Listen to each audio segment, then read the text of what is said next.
SNESdrunk.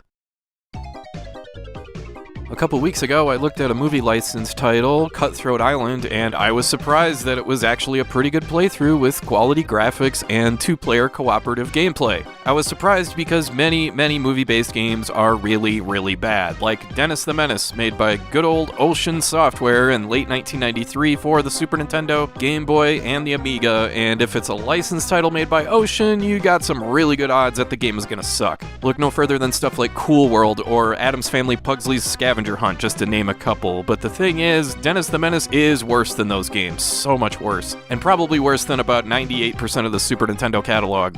As you can see, it's another platformer where you just throw your main character in whatever setting and have the most random crap you can think of. Believe it or not, this game is supposed to be based on the movie that came out the same year, but it's another one of those games where everything wants you dead. You can just imagine the folks that came up with this game sitting around thinking like, yeah, and then the record player spits out dozens of records at you somehow, and goldfish leap up and spit at you, and of course there's gotta be bats. The only reason why any of this stuff is out to kill you, you see, is because that's just how video games worked back then. You didn't need a concept or cohesion or coherence. You just throw your main character in some Amiga-ass platformer, have them run to the right while every single thing tries to kill you, just like Blues Brothers, just like Lethal Weapon, and Home Improvement Power Tool Pursuit, and like 24 other Super Nintendo games. You get a health meter with 6 lives and 3 continues to get your way through way too many levels, split up into 3 or 4 stages each with no passwords and no way to save. This game is a friggin' marathon. Even if this had any semblance of anything good, it's just way too long. Every level stretches on forever, and the game only gets worse as you progress. The sewer levels here are just not worth your time. Even if for some reason you got all the patience in the world for Menace the Menace on Super Nintendo of all things, and somehow you end up getting this far in the game, this is where you quit. This long-ass section here, for example, is just one giant pit, with projectiles coming from off-screen, things jumping up from beneath you, bubbles that you can jump on that may or may not appear sometimes, and of course, lots and lots of falling to your death. Oh, and everything is constantly respawning, of course. But hey, if you're not into that, at least this game has tons of auto-scrolling levels too. Everyone loves those, right?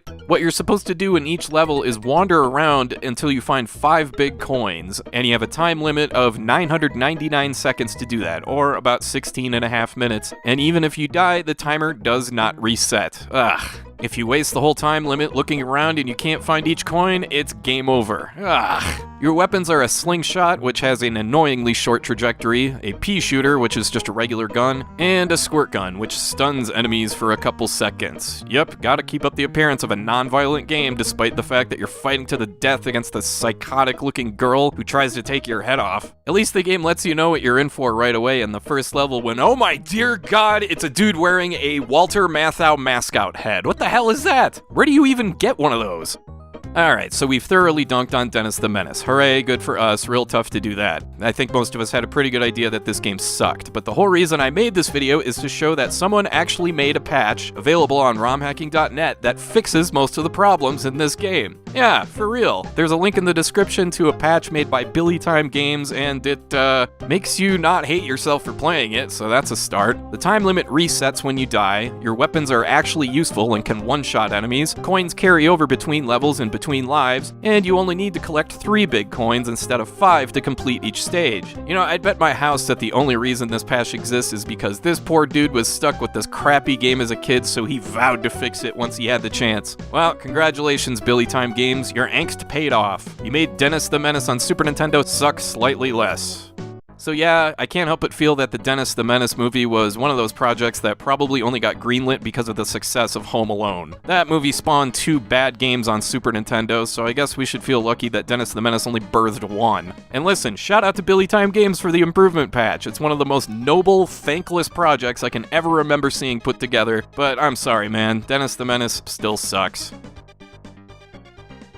That is all for now. I want to thank you for watching, and I hope you have a great rest of your day.